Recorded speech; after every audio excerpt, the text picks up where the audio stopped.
Good morning, everyone.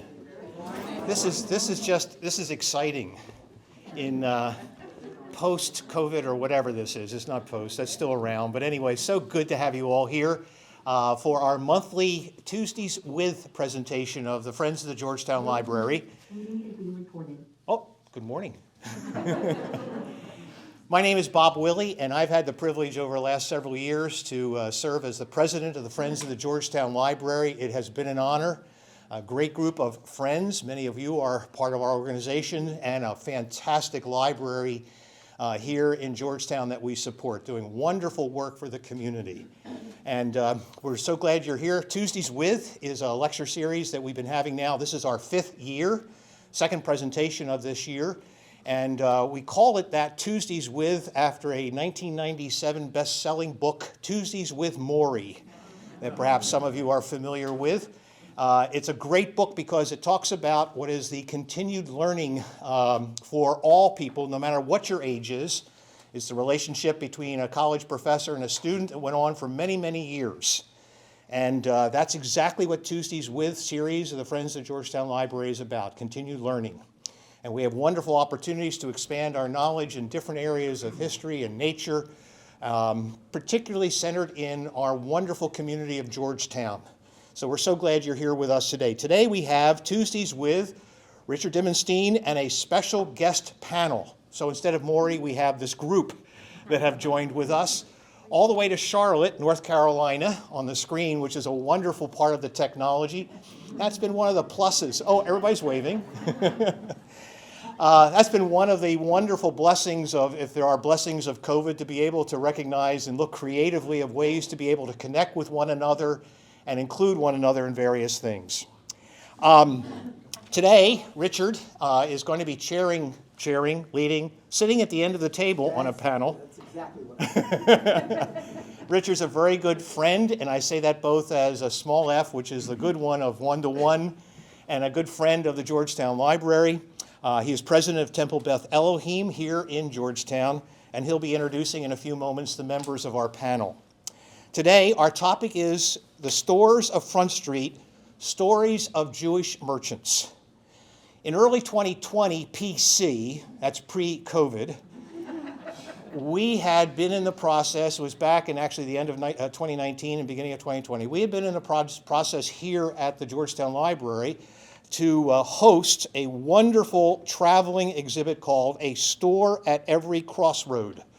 And that was being put together, or that had been put together by the Jewish Historical Society of South Carolina. And in conjunction with that display that was going to be here at the library, Julie Warren, who is the project manager of the library's digital library, was putting together an exhibit specific to the merchants of Georgetown, the Jewish merchants of Georgetown. And in the same time, again, in conjunction with that display being here, I had contacted Richard that we would have a panel in October of 2020 to be able to have what was some of the experiences, life experiences of families and friends of those merchants, to be able to give presentation here with the Friends of the Georgetown Library Tuesdays With. Then came COVID. And so all of that was put on hold. I appreciated so much Richard's willingness to postpone and to be able to say, well, let's hold off and we'll do it as soon as we can. And here we are 1 year later, and we're finally able to have this presentation. Now, in regards to the exhibit, I spoke to Julie, who I think is here. Julie's in the back, so I quote her, or should I just call on you? No, I'll quote. Julie says, quote, "The library is still very much interested in the exhibit. She and Dan Turner, who's also here, have discussed possibly trying to get it as soon as possible, hopefully this time next year when things will be better and we will have it on display. So we will continue in cooperation with the South Carolina Jewish Historical Society.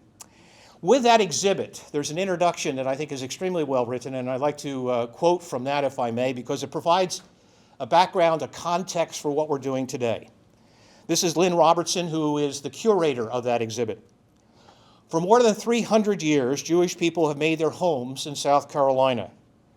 Originally welcomed as traders and merchants, they settled first in Charleston, Georgetown, and Beaufort, but soon looked beyond these cities for opportunities to sell goods and set up shop. After 1865, Jewish merchants, many of German origin, filled the commercial gaps on Main Street left by the economic upheaval of the Civil War. Beginning in 1881, the mass immigration of East European Jews to America brought these newcomers to the South as well. Many, supplied and guided by regional wholesalers, began their life in America as peddlers. By 1900, Jewish-owned stores were fixtures on downtown streets in cities as well as in small towns across the state. More than 100 years later, and we put ourselves in that context now, few of the founding families remain behind the store counter. That's why it's an important goal of the Jewish Merchant Project to connect with the memories of the descendants of those pioneering families in order to capture a fuller understanding of Jewish life in our state. And that's why we're here today, to celebrate that. And that's why we honor today to welcome Richard and Roz and Deb and Tad as they're here to be a part of a panel to share with us this very important part of the history of Georgetown. Join me in welcoming our panel.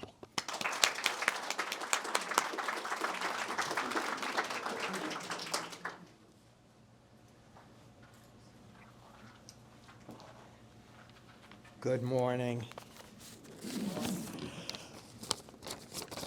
I am not a Georgetonian, so let's get that out of the way. But I am president of Temple Beth Elohim. And in this case, Beth Elohim is the link. Now,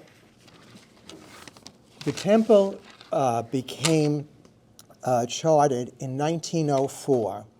And if you take a moment and think about 1904, no Belk, no Walmart. I don't even know if there was 17 there with all the businesses. Everyone did their domestic shopping on Front Street. And many of the merchants on Front Street were Jewish. But there was no synagogue. There was nothing in Georgetown. So if a merchant wanted to attend just a simple Sabbath service, he had to go to Charleston. Getting to Charleston in 1904. Today, there are 9 bridges to Charleston. Not then. It meant ferries and everything else. So to make a Friday night service or a Saturday morning service, they would have to start the journey pretty early. And they were in business. So it was quite a sacrifice. As a matter of fact, we can't even call this an inconvenience. It was a hardship. But they went to Kahal Kodesh Beth Elohim in Charleston. That had been built in 1840, but the congregation was even older than that. It was already nearly 100 years old. And so there was some negotiating, some pleading going on, and asked them to sponsor us and get us chartered here in Georgetown. And I don't know how quickly it happened, but it eventually happened. And so by 1904, you had Temple Beth Elohim, no building, no site, just a group of people calling themselves a congregation. But it was a start, and they were content with that, and they would rent auditorium space, or if it was only going to be a small number, they might meet in each other's houses, but a temple was growing. Well, that temple existed that way. It wasn't really a temple, it was a concept, and it grew over a 45-year period. But during those 45 years, Georgetown grew. These people who shopped every day on Front Street certainly knew all the merchants the same way we know movie stars, because these were the people they saw every day. And, well, you know how it is in the South. what's your name? What church do you belong to? And they came to realize that just about everyone in Georgetown had a house of worship to call their own, except their Jewish neighbors. So there were interfaith meetings, clergy, elders, members of the board, and they discussed a strategy for raising funds so that property could be bought and maybe a synagogue built. And so that's what happened. They were able to raise funds, and they purchased the lots on Screven and Haymarket, and by 1949, there was a building. Now, all this leads up to these three people, because they are all descendants of merchants who had businesses on Front Street. So, Roz, can you hear me? Okay. I can hear you. I'd like to make it a little louder. Truman, can you tell me how to make my computer a little louder? Or if not, it's okay.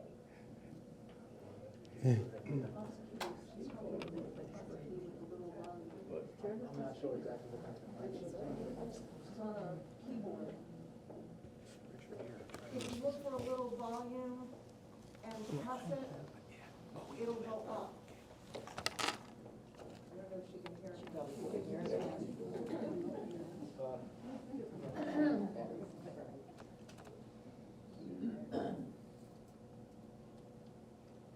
Well, while we're making that adjustment, let me introduce you to who is in front of you.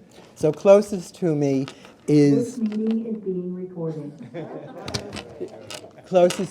Debbie Schneider-Smith. Next to her is Tad Fogel. And on screen, we have Roz Goldstein Greenspan. Greenspan. Yes. Okay. Roz, what would you like to share with us? Oh, I would like to share how exciting this is. I couldn't sleep all night knowing I was going to be back in Georgetown without having to drive that 3.5 hours. What I really want to first say is that I was born in 1939, so I'm 82. Don't tell my daddy I'm that old. And I remember going to Temple at the old library that used to be the Red Cross or a hospital. Do you remember the very old library? That's where we first had Temple services. And then, of course, I remember going to the building. But the one thing I must say is that I've been gone from Georgetown a long time. My father, Alwyn Goldstein, and my mother, Thelma, and my second mother, Frances Ward, are all buried in the Jewish cemetery. And even though I've been gone a long time, when I'm asked where I'm from Georgetown, South Carolina.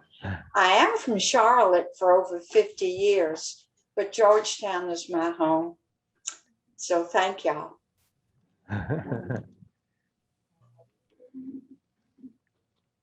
Is it, Richard, do you want me to talk a little bit about Daddy's store, or do you want to? Absolutely. That's why you're here. Okay, I didn't know if I should start. My father's store was at 914 Front Street. The building is still there, and Daddy moved in, according to his story, because he told my grandpa, Max Goldstein, they lived in Charleston, that he wanted to marry Thelma. And that was probably 1936 or 37. And Grandpa said, my grandfather had a very heavy European accent. And I can imagine, he said, Well, Alvin, you gotta earn some money. You can't get married without earning money. So Grandpa found my father the property at 914 Front Street. My grandfather had a store that was similar. He set it up for my daddy. I've written a story about this because Daddy has told me this story many times. He set up the store in about 1937. Daddy and my mother got married in 38. And I said, well, Daddy, how did you know how to run the store? He said, well, I had grown up in my father's clothing store. And I said, so what happened, Daddy? He said, Papa gave me the keys. He drove away back to Charleston, and I had to learn how to run the store. My father did not go to college, and somehow he just knew. So Daddy was at 914 Front Street until after Hugo. Hugo in 1989 just, ruined the store and ruined everything. They cleaned it up, but Daddy never opened up for sale again. But it was always open and people would come by. And Daddy and Frances moved to Charlotte. I moved them to Charlotte in 2004 because Daddy was becoming quite elderly. And they lived in a retirement community near my house in Charlotte. And they lived here, or Daddy lived for 8 years. And my stepmother, my second mother, Frances Ward Goldstein, lived for 9 years. So she died a year after Daddy. My entire history was Alwyn's department store. I remember we lived at 314 Front Street, and I could walk to the store in 10 minutes. I remember walking to the store barefoot. We didn't do shoes all the time in Georgetown when I was little. My father let me come into the store, and my mother, they ran it together. I started about when I was 8, coming just to help, I guess. And Daddy put me in the front of the store, which was a long, narrow store with no windows.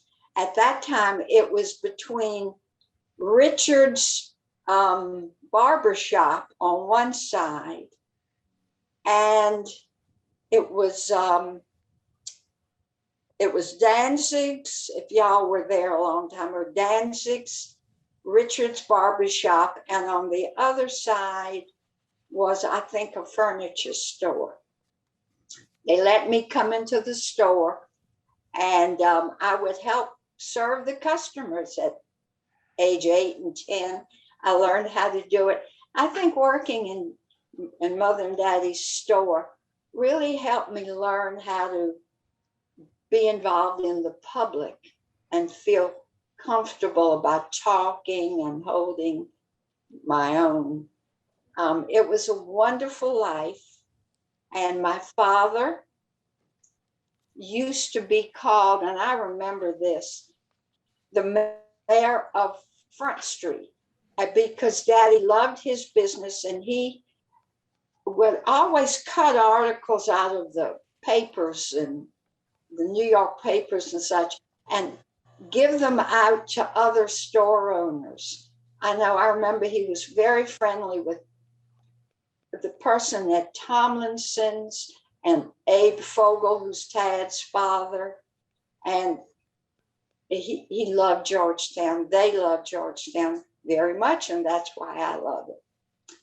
So I don't know how long you want me to talk, Richard, but I can just tell you this, that before Daddy died, and they wanted to be buried in Georgetown in the Goldstein plot. I said, Daddy, what would you like me to put on your headstone? Well, we ended up not having a headstone like that. But the one thing Daddy said, and I still get teary-eyed, and he died in 2010 in Charlotte. Daddy said, well, sugar, I think I just want to be remembered as a good resident of Georgetown. Now that touched me. It still touches me today. And Georgetown is our home. Richard, what do you want me to do now? Well, we're going to let you rest a minute, and we'll turn the floor over to Tad Fogel. Roz, it's wonderful seeing you, and I enjoyed hearing that. And your dad was one of my favorite people, and I guess a great supporter of mine. And you're right, I got many newspaper articles that he had clipped out, and so I do remember him fondly. Thinking about what Richard said, and by the way, it's a pleasure being here. I see a number of familiar faces here. Y'all are going to have to forgive me if I forget a few names, but hopefully I'll get a chance to speak to several of you that I've known in past years before we leave here today. But thinking about what Richard said, at one time, Highway 17 actually came down Front Street.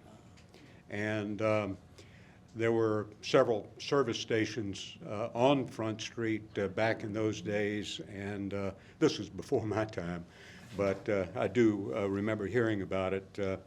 There were several hotels on Front Street. This is before any motels were built out on what we know as Church Street, Highway 17 today. But in 1904, that was a big year. Not only was it the start of the temple, as you mentioned, but Fogel's department store, or Fogel's store, it wasn't really a department store in the early years, but Fogel's store was started in 1904. In fact, Dad used to advertise since 1904 on just about all of his advertising, if many of you remember that. I've got a packet of materials here that I've selected that the family had kept over the years, and I'll be glad to pass this folder around that has a number of items that you're welcome to look at while I'm speaking, and in the interest of time, so I can get around to everybody before we leave here today. And I do want to get all of this back if I can, but there are a number of things in here. There's some postcards that some of you remember seeing, a picture of the old Prince George Hotel and the original River Room that was part of our building many years ago when it was added along with the third floor to what is now Fogel Wharf in the early 1950s. And then there's this caricature of Georgetown. Some of you may have seen this picture of the Georgetown waterfront, or the architectural rendering. There's a big photograph of this. It was in City Hall for many years, but this had the hotel expanded, which is not in that other picture. And then another postcard, an ad for Fogel's department store with a number of the brands that they managed. Article here about the hotel and department store. Got a picture of Dad with Bernard Baruch, the renowned financier and advisor to presidents back in his day. He was, Baruch Hobcaw Barony. You're familiar with that. Dad tells us a story. He was thumbing a ride from the University of South Carolina one day, and Baruch was traveling to Hobcaw from his other home in Camden, South Carolina, and Dad was thumbing a ride home, and Baruch picked him up, and they became friends ever since. There's a picture here of the old Bank of Georgetown building. The Bank of Georgetown building, and I don't know when it became part of our family, but my Aunt Ruby ended up owning that building, which was torn down. I forgot what year it was torn down, and then that's where the Diana Shops was, and I think there's a kids store there now next to where Tomlinson's is, right on the corner of Front and Broad Street, but a picture of the original Bank of Georgetown building. And that's in here. There's an article, not an article, a letter from Walt Disney to my father, dated 1959. There was a series on television. You remember Disney had a weekly program on Sunday evenings, and they would have a series periodically of features. They were going to do a series on the swamp fox, Francis Marion, and they wanted to film it in Georgetown County. And Walt Disney sent a crew here to research and take photographs, and the production company ended up deciding to do the production in California, but using some scenery from here. And this letter relates to that, and it's a thank you from Walt Disney to Dad for showing the crew around and the time he spent with them. And he sent, we have hanging in my home in Brevard, North Carolina, a picture of Mickey Mouse signed by Walt Disney to my father. It's a large picture, so I didn't bother to bring it. A couple of newspaper articles of Dad's involvement with the Retail Council and some of his activities in the city. But speaking of movies, you remember the movie with Don Johnson and Melanie Griffith when it was filmed here? The production company wanted to use the facade. The movie's name was Paradise, and they did film that movie here along with other areas along the coast, and they wanted to use the facade of the Strand Theater, and they provided $10,000, and Dad arranged to have that $10,000 given to the Swamp Fox players to upgrade the marquee, which was in disrepair back in those days. So that's why the marquee today is in such good shape that you see at the Strand Theater. You can thank the movie production company that came here to do the movie Paradise. They didn't use the interior of the building, they used the outside. In the movie, it becomes a skating rink, but you can see the movie. I have a photograph of the original Fogel store dated 1905. My grandfather, Harry, who I was named after, that's my legal name, Harry. Dad was a little upset that I used Tad all my life and still did, but I said, well, legally I'm Harry. If somebody's looking for money, they can come see me as Harry. But anyway, Grandpa Harry's on the far left in this photograph, and it's a store which kind of looks like an old general store if you look at it originally, but that's that. And there's an article about the short history and some ads for Fogel's department store and a couple other things. Picture of the building as it was in the store's heyday with the hotel next door. But I'll pass this around, and you folks can have a look at it if you so choose. Yeah, there you go. Anyway, my grandfather Harry established the store in 1904. He immigrated from the countries that became Poland in 1900 and started the store in 1904. He married Clara Hepler who immigrated from Odessa, Russia in 1905. She arrived first in Charleston, where her family was in the jewelry business down there. Harry and Clara had 3 children, the oldest of which was Beatrice, my Aunt Bee, who many of you may remember if you've been here a while. Bee and her husband Fred ran the store while my dad was in the Navy during World War II. And then after she left the store, Bee went to work for what became known as the Cash Depository, a bank here in town operated by Carol Abrams. And then B, continued to work there even after it became First Citizens Bank for a while.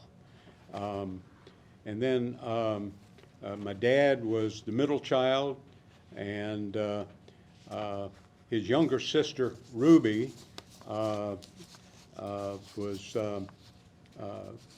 part of the family as well. And I mentioned Ruby because she ended up with the building that is there at the corner of front at Broad Street.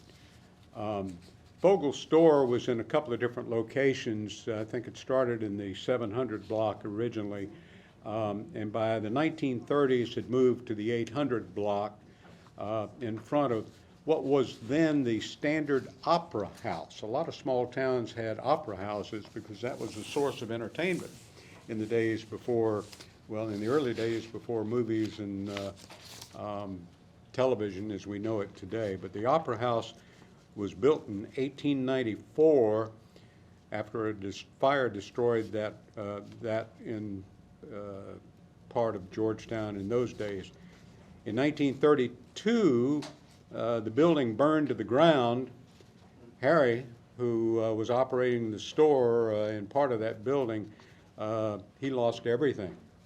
And he was able to buy the land eventually and erect a new building that housed the clothing store along with the Lafayette Hotel, later to become known as the Prince George Hotel. And it was expanded, as I mentioned, in 1950 from 22 to 50 rooms. It was in a renovation that added a third floor and the original location of the River Room.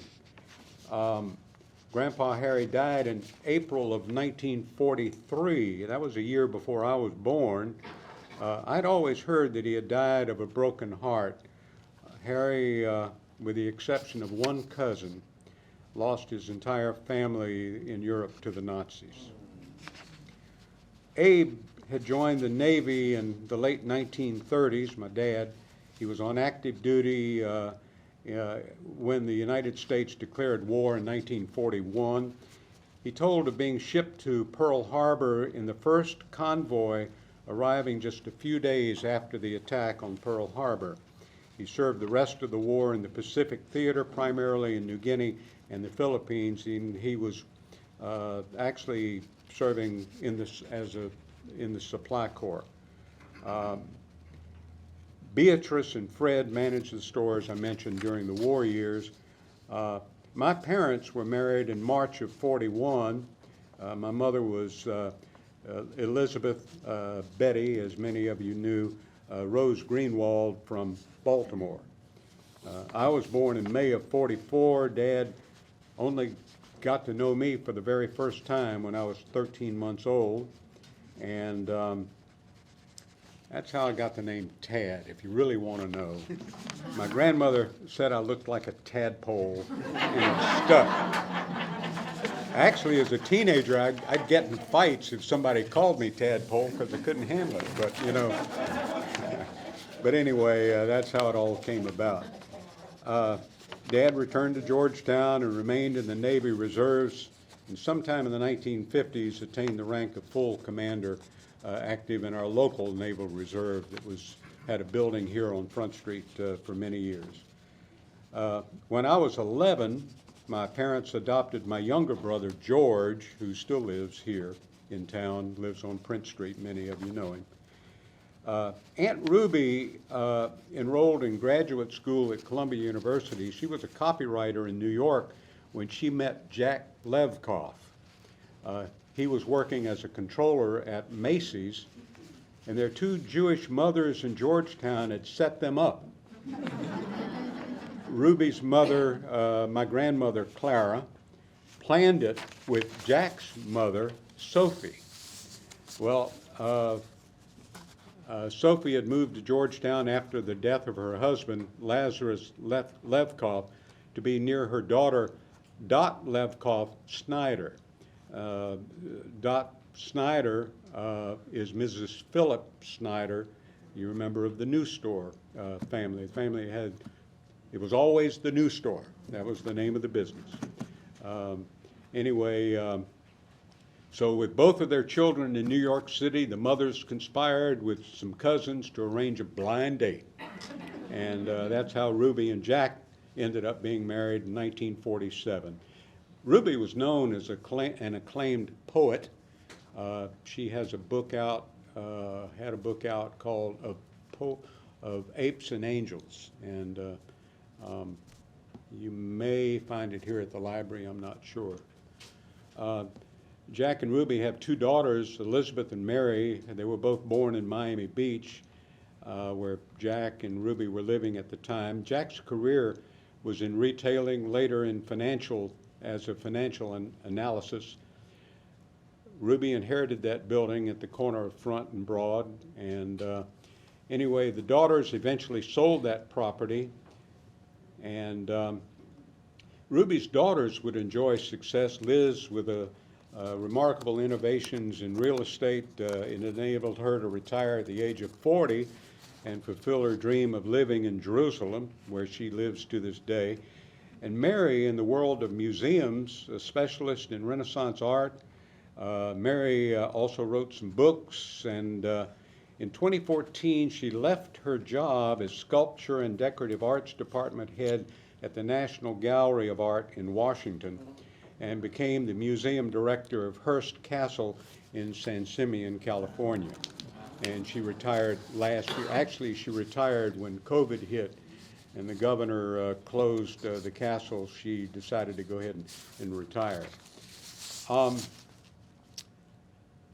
The other side of the Fogel family, by the way, around 1938, there was a guy named Charlie Rosenberg, started a Charlie's department store at 805 Front Street, just a couple of doors down from where the Fogel building is.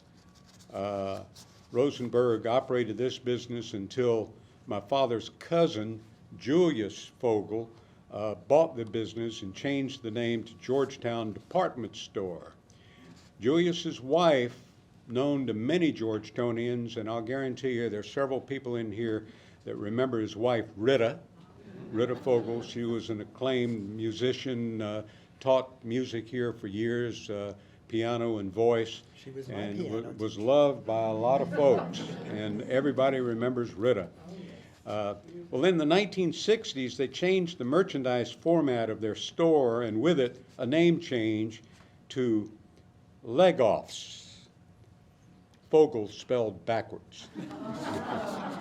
I remember seeing somebody standing out on Front Street one day, looking up at that name, and then looking down at our name, looking at that name.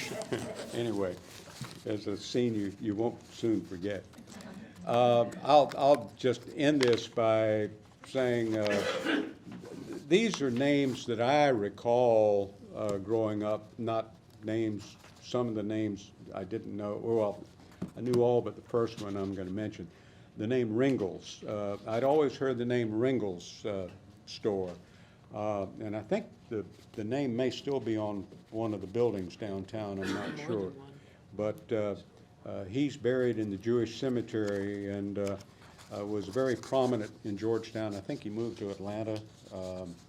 But anyway, that was a prominent name that I recall as a merchant downtown.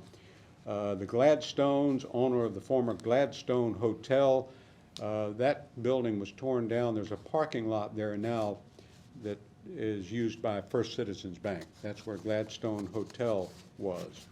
There's Bodian's Department Store. Yeah, Louis Bodian's wife was a Ringel. And of course, the Snyder family, who operated the new store, as I mentioned. Brothers Philip and Harold took over the business from their father. I didn't mention this, but I never went into the department store business, but I was always interested in radio and had the opportunity to run a radio station here for about 18 years.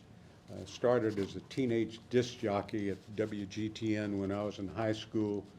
Another station went on the air in 1962 called WGOO, It was a daytime-only operated AM radio station, and my social life was limited when I was in high school because my parents wouldn't let me work on weekends except at night on weekends because, I had school to go to. So I could only work on Friday and Saturday nights and Sunday afternoons. But when this new daytime station went on the air, I moved over to the other station. So I knew I'd never have to work at night again, and I could date and have a life. But anyway, the reason I mentioned it then is because Philip and Harold were very good customers of mine when I was in the radio business, and that reminded me of it. I used to enjoy calling on them. I called on all these businesses at one time, and I basically worked Front Street a couple of days a week selling advertising to keep the radio station alive.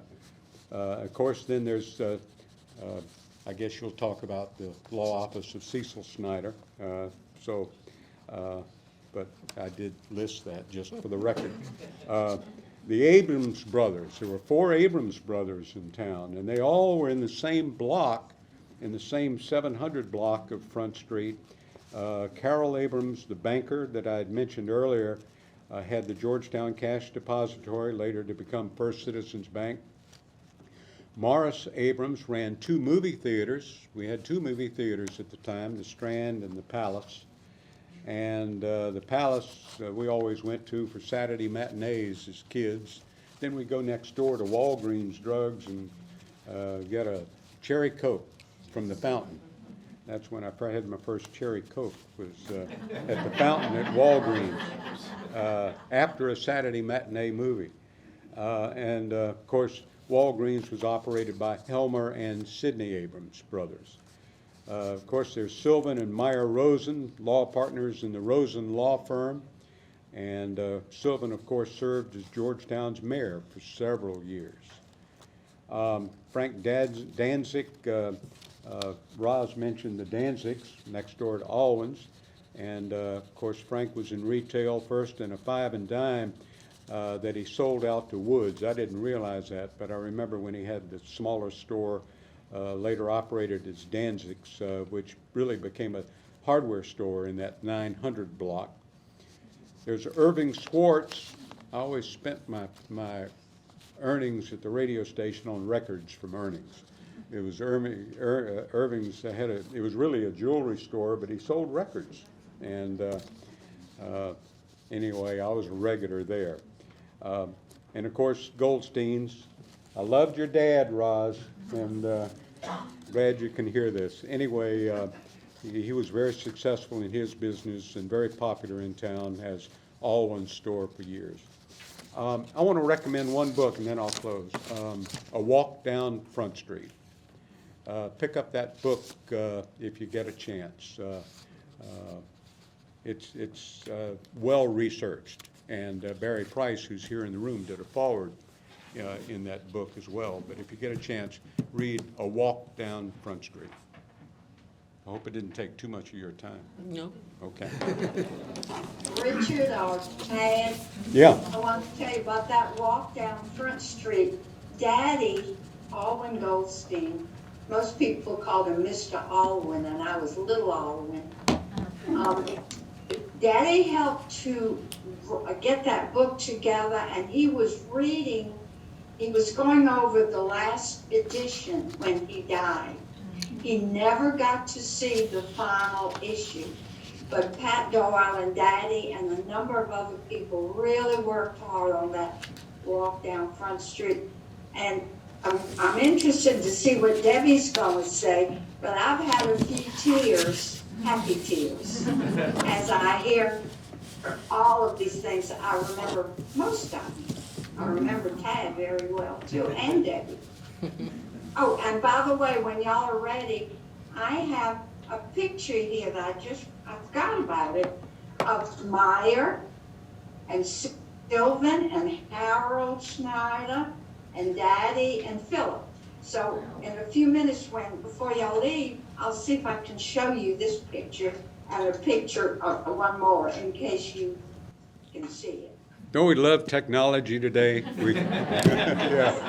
All right. Go ahead. Well, I'm glad to know that you have that picture, Roz, because I think the same one somewhere in my phone and forgot to get it onto my laptop today, so that's great. It's from sometime in the 1980s, I think. But I want to thank Bob Willie, by the way, and the Friends of the Library for doing this series and for inviting us here today. It's really fun to be here and see so many familiar faces, and I thank y'all for coming. When I first came back to Georgetown in early 2013, after being gone out of the state at least for about 35 years, I started meeting new people and renewing old acquaintances, and inevitably, if I said I was from Georgetown, I grew up in Georgetown, they'd say, what was your maiden name? And when I said Snyder, the frequent response from people of a certain age would be, the new store Snyder's? We got our first color TV there. Or we used to watch TV in the window at the new store. So I think that got me thinking back. The Snyder name came to Georgetown right at the turn of the century. I think this was right the last century, that is, which was a common time. I think a lot of the families ended up here about that time. My grandfather's name was Albert Max Schneider, and he came over on a boat when he was 7 years old from Prussia in, 1892. And the family settled in Brooklyn, in New York, but over the next 20 years, they kind of divided their time between South Carolina and New York. But Grandpa came here in the first decade of the century when he was recruited by J.M. Ringel of Ringel's Department Store to clerk for him. And Mr. Ringel had several department stores. I'm not sure how many. I have a photograph here that shows one of them, but I think if you walk up and down Front Street, their name is on at least 3 of those markers.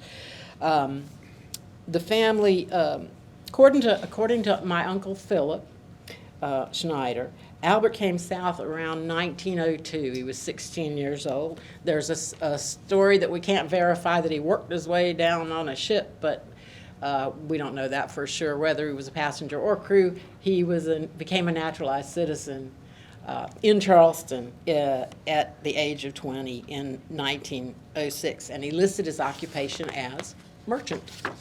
And family lore says that he first worked in a cotton mill in Somerton, then he worked for another merchant in Charleston before being recruited by Mr. Ringel.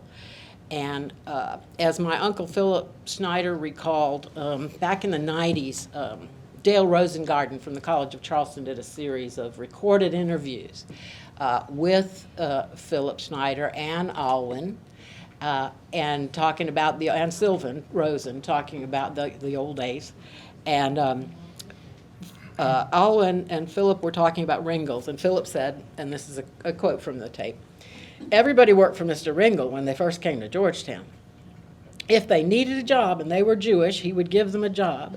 The reason they said that Jewish merchants would get the young men to come to work was the fact that anybody that had daughters wanted to make sure their daughters would marry a nice Jewish boy." So they brought these fellas in and gave them jobs. So they imported, gave them jobs, and I guess some of the people did end up marrying the daughters of the people who owned the stores. Albert Schneider married Frances Lewenthal in 1910, and she had a sister, Dora. They both had come here from Darlington. And Dora married Harry Rosen. Some of you may know Dick Rosen. That's his grandmother. Family lore says that Albert and Fanny went into business with their Uncle Abe in 1911, and they opened the Hyman Schneider Company. This I was able to verify at 729 Front Street, which is now where the Maritime Museum is, basically. The first enterprise, it was a dry goods store, and they sold mainly men's and ladies' clothes. Uncle Hyman was listed as the proprietor, and my grandpa as the manager. And I have Afterwards, I have a few photos here on my laptop if you're interested that show some, there's an ad there that shows who was who in their big clearance sale, which the prices are amazing. There's also an ad for J.M. Ringgold's department store as well. About that time, as they opened the store was starting to be successful. They started a family. They had 3 sons between 1912 and 1916. And the oldest 2 eventually did go into business with their father. The baby of the family, my dad, became an attorney. Fanny had purchased a house at 909 Prince Street just before they got married, and that's the Joseph Rainey House, as it's known now.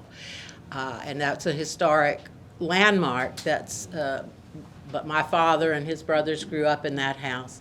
But it's been owned by the Camlin House since 1968. Joseph Rainey, for those of you who don't recall, was the first black congressman, United States congressman, and that was his home for a time on Prince Street. The Hyman Schneider Company continued to succeed and expanded into adjacent building at 731 Front Street, and in partnership with Albert's brother-in-law, Harry Rosen, they renamed it the New Store. Now, why the New Store? Apparently, when they expanded the business, everybody would just say, let's go look at the new store. Y'all want to go down and check out the new store? And they just kept it that way. They said, that's how everybody knows it, that's what we'll call it. But They were selling new stuff. and they were selling new stuff, so it worked. It fit. So at that point, they were one of the largest department stores in the southeastern United States. Maybe not as large as Fogel's, I'm not so sure. But during the Depression, the store had to kind of change the way they were doing things. Albert and his sons, Philip and Harold, kind of became peddlers. They would travel around the county selling radios and even refrigerators off the truck. And there are several stories at this time that are told by Philip and Alwyn in that recording series made by Dale Rosengarten. But they sold Zenith Farm radios, and Philip described in an interview how they did that, just to give an idea what it must have been like. He said, we'd sell them, we'd go out, we'd have to cut the poles, you know. You had to run an aerial line, a wire and wire, and then into the house, and then we cut the pole, we dig the hole, we put the post down, and we leave it in the house and hook it all up for $39.50. I meant to look up what $39.50 it was in today's dollars. We'd load the truck down with 10, 15, 20 of those radios and peddle them all over the county. And I heard a harrowing story of a drive home one night in the rain over the Sampit River Bridge, and cars, the old truck sliding off the bridge. In that book that Tad mentioned, The Walk Down Front Street, it's noted that the new store was the first in town to try and sell the new microwave ovens just after World War II. I did not know that they were that old, microwave ovens. Employees used to demonstrate them in the windows of the store. I doubt anybody bought, or maybe they didn't, I don't know. Maybe they didn't sell too many because they say they were the size of a dishwasher. And some as big as a refrigerator, so probably they weren't really moving those off the shelves. At that point, when they had expanded into appliances and furniture, they had taken over the Crowley building, the old Crowley Ice Company, which was on the corner of King and Front. It was a beautiful building, sadly not there anymore. It had fallen into some disrepair even in the 40s when the new store opened there. And within about 10 years, the Snyders all went back to the original location of the new store at 729 to 731. And that's now the Maritime Museum and Lafayette Park, basically, is where the new store was. But that building was beautiful. If you can ever look up and look the pictures up of it, I have one postcard that shows it. But it was an amazing building with a big lion's head up top, and it was just gorgeous. I'm sorry that it's gone because there's just a little one-story brick building there now. One of Grandpa's longtime employees told me that he would let everybody sit out in the front display windows every year at Christmas to watch the parade. And a woman, a lifelong Georgetonian, wrote to me, and she said, so many Georgetonians saw their first TV shows through the windows of the new store. It was a gathering place on summer evenings. Buying TV was a big investment in those days, and the Snyders were very smart to put one in the window and let it run at night. As for myself, I remember playing with they had these colorful little kids' straw cowboy hats in the store. I loved those things. I was fascinated by them. And I remember running around out to the open doors at the back onto the wharf, which now, that'd probably be child abuse to allow a child to run out on. That wharf was not in good condition. It was a dangerous place. It was also a popular place to watch or listen, sometimes listening to baseball games because they were big baseball fans, and it seemed like I remember there was a speaker in the as you enter the building, enter the store where you could hear the radio, and usually it was a baseball game on. That's what I remember, and they probably did that with TV too. My grandmother was Yeah. a big Yankees fan. Yeah, Never okay. missed a That's game what it on the was. radio. Okay. My cousin Robert, who is the son of Harold Snyder, has some vivid memories from the early 50s. He remembers Grandpa out there on the sidewalk with chalk. He always had this white handkerchief tied around his neck when it was hot in the summertime. And he'd be out there drawing big hands, like pointing into the store, to the different sale items and so forth. And he would also put his favorite sayings and slogans and homilies on the window. And the one that Robert said he remembers best is, if you take my money, you only take trash. But if you take my good name, you take all. The messages would change from time to time. I was a bit of a philosopher. But as we know, Albert wasn't alone as a Jewish merchant on Front Street. I mean, we mentioned several of those names. I think we mentioned Abrams, Bodian, Fogel, Schwartz, Ringel, Eisman, Goldstein, Kaminsky, Danzig, and Rosen. Those are the ones I can recall. But I remember that the boys who were bar mitzvah age would meet in the back of Alwyn's store to learn Hebrew. He said, Alwyn said most of the stores at that time when he opened his store were owned by Jewish businessmen. He said so much so that on the high holidays, the town basically shut down. On the flip side, they did stay open late on Saturday nights for shoppers coming as far away as Awendaw, which 40 miles at that time was a pretty good drive. Albert stayed active in the store till he passed away in 1967. And the sons ran the store after that for another 20 years, till 1988. Debbie, Mm-hmm. was it Mr. Albert who smoked the cigar?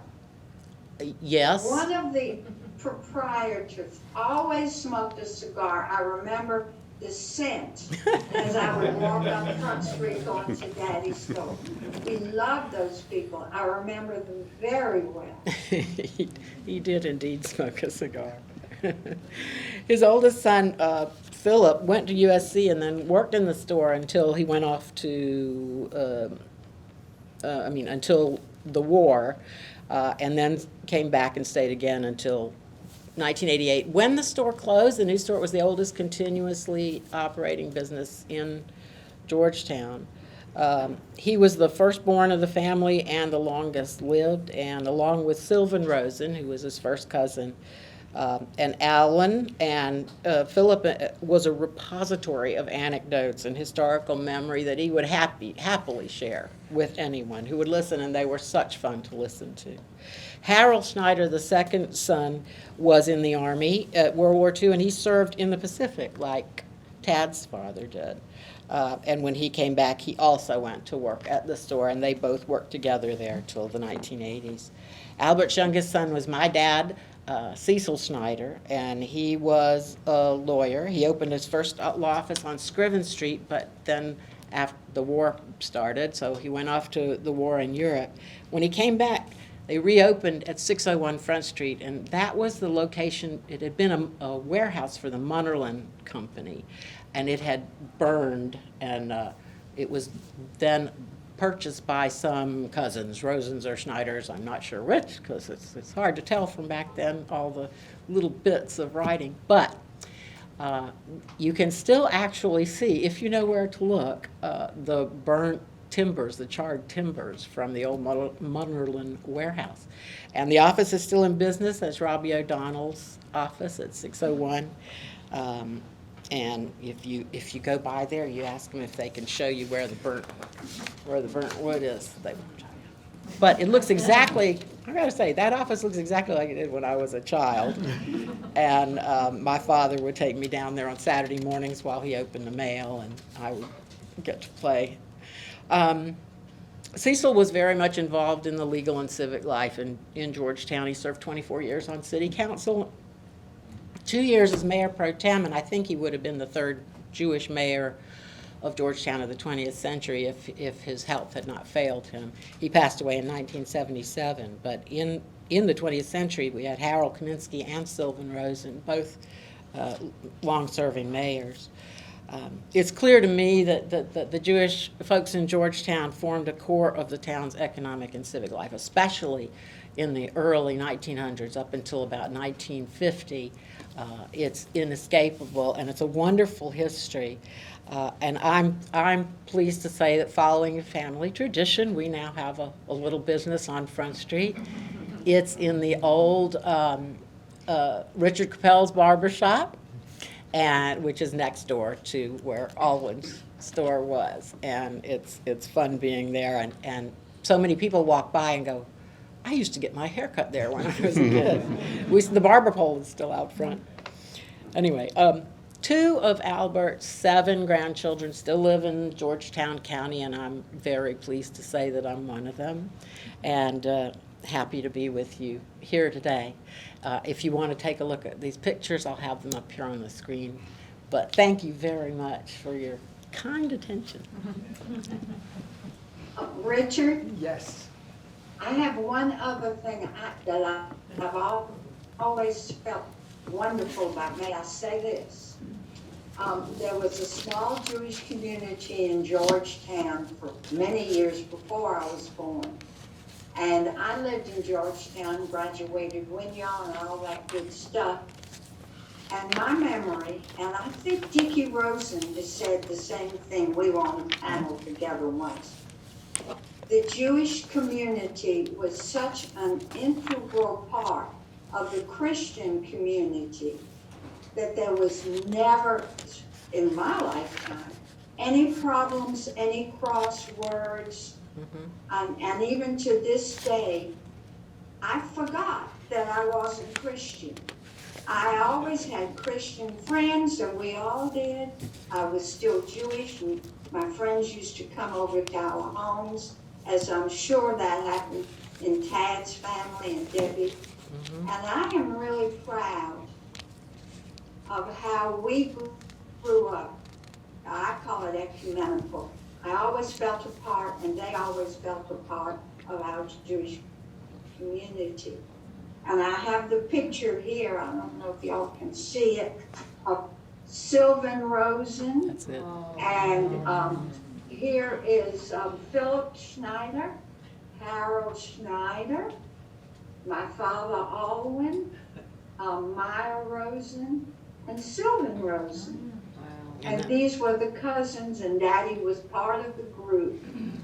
And Debbie, did you say you think this picture was in the 1980s? I think so, because it was taken at Maya Rosen's house. Yes, yes. I have it So- written down somewhere. Georgetown was a wonderful place to grow up. And Winyaw High School is still in my heart. And nobody can ask me here in Charlotte, said, I went to Winyaw. They said, what?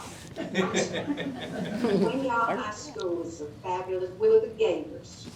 Yes, we were. And I sang in the Episcopal Junior Choir. And my Episcopal friends would come to Purim parties at the temple. So, Rosalind, I might add that your brother, Stephen Goldstein, became a very successful doctor for many years. He's now retired, right? He is, Yep. thank you. Yes, he was in outside of Philadelphia. He was a gastroenterologist, and he and his wife Hallie now happily live in Florida. I think in Palm Beach Gardens. And I said, why didn't you move to Charlotte? He said, no, he needed to be back in the same kind of weather that Georgetown is in. So he wouldn't move here. He says, too cold. My father tells a story. He went to the Citadel for the first 2 years of his college career and had suffered a broken leg, and he transferred to and graduated from the University of South Carolina. But when he was at the Citadel, he was at the Citadel at the time the building burned, and I believe that was 1932, where I mentioned the Opera House and the original, the earlier store burned, which was a wooden structure. He remembers being called from college and coming, there's a hill right there where the old post office was, across from what was South Carolina National Bank. I think it's Wells Fargo now. There was a hill. He was coming across that hill down Front Street just in time to see the front of the building crash into Front Street. And but he told me that story. Well, on behalf of everybody, especially me, and maybe Bob too, we thank you really for sharing all that you did. So Roz, Tad, Debbie, heartfelt thanks.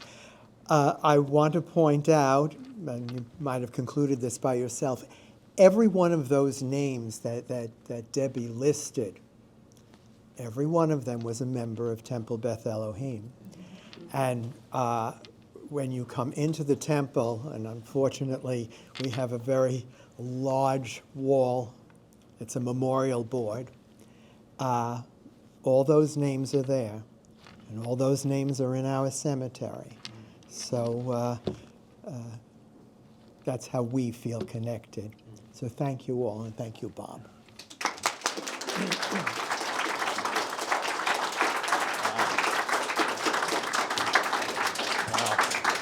What a wonderful, incredible morning. This is just I'm a 7-year resident and just feel so much a part. And Roz, I thank you because even though I'm only 7 years here, this is just such a wonderful feeling to be a part of Georgetown and to be able to celebrate this part of our heritage together. And I'm so glad so many were able to join with us today. So I want to thank all members of the panel. I also want to thank Truman Wynn, who is our tech person, made the connections over here. Aaron Brickle, who is recording this, and hopefully in the very near future we'll have it up on YouTube and we'll send out an announcement that it's posted. You can take a look at it there, appreciating everybody's participation in that. So it's just been a wonderful experience to be able to have this time together. We'd like to encourage you to join us once again next month for our Tuesdays with. Next month, it's always the third Tuesday, so that's how you're able to check it out on your calendar. The third Tuesday of November is November 16th, and we're going to have Dr. James Lucan, who is Professor of Biology and Associate Dean of the Gupta College of Science at Coastal Carolina University. His area of expertise is Coastal Carolina, and he's going to be speaking on natural resource protection on the South Carolina coast, in particular the whole history of the development of protection along the coast, which would include things that we're all very familiar with, the National Forest, the National Wildlife Preserve, the work that Yawkeys did in preservation, and then moving north of us, what Bernard Baruch did, the Vanderbilts, the Huntingtons. So you're going to hear again some familiar names, and a very important part of what Georgetown is all about. It's those preserves in that coastal area, its uniqueness that has made Georgetown what it is today. And so I hope you'll join us on November 16th for that. And I want to mention we do have a schedule back on the table there. We do have a schedule of all of our Tuesdays with. We will have one in November. We're taking December off, but continuing in January, February, March, April, and May. Some really wonderful topics, including Jeanette Myers, an astronomer for Francis Marion University, Leona Joy Bonds, who's going to be speaking on the life of James Bowley, which is another significant figure in the history of Georgetown. Bud Hill and Billy Baldwin are going to be coming to visit with us from McClellanville, and they're always fun just listening to the two of them. Ben Powell will be here talking about bees and beekeeping, a little bit of a different subject. And at the end, we close with Lee Brockington, who's going to be joining us in May. So we've got a great series going all the way through the remainder of this year. And then one of our major fundraisers as the Friends of the Georgetown Library. Incidentally, I need to get your permission. Our acronym is FOGL. I saw that. And we're not doing it we're not going to do it backwards. May we have your permission to be called Fogel? Is that okay? Thanks, Tad. I wanted to get your permission. We're not foul, we're Fogel, Friends of the Georgetown Library. Anyway, one of the major fundraisers for the Friends of the Georgetown Library is our Yuletide Home Tour, which this year is going to be on December 11th, a Saturday afternoon from 1 to 5 o'clock. And we're really thrilled. We have 10 homes that are being opened, Historic District and Willowbank, that'll be decorated for the holidays, and to join us in being able to celebrate, as well as 2 houses of worship. And I'm very proud to say in the past, Temple Beth Elohim has been one of those places where we've included it in our Yuletide Home Tour. This year, we're going to have St. Mary's Roman Catholic Church, as well as Prince George Winyall is going to be a part of it as well. So we hope you'll join us on that occasion. Information concerning this is also in a folder back there to grab one of those. Tickets are on sale now, and you can pick those up at the front desk, signing up for that event. Again, panel, yes? Can I ask you a question? On Front Street, there are bronze plaques on almost all the buildings. Most of the plaques have got Jewish names. I took a look at them last weekend when I was here. And who put them up and how long have they been up? I called the county museum, Historical Society, and they couldn't tell me. Okay. It was the city, but I can't remember when, and sadly, my best resource of that, Loxie Capel, passed away a few weeks ago. But by the way, she has the plaque off of the front of Alwyn's. It was taken down when they were remodeling it, and it was her plan to put it back, and we're waiting for them to give it back to us so we can do that. But it was done by the city, but They've been up a long time. 80s? Nobody knows. Does anybody I remember? don't I think know. it was, Putting it up when I was on I think it was before then. Again, Roz, Richard, Tad, Deb, thank you so much. Thank you all. See Deb's pictures, and I think the photos are still going around, so thank you all.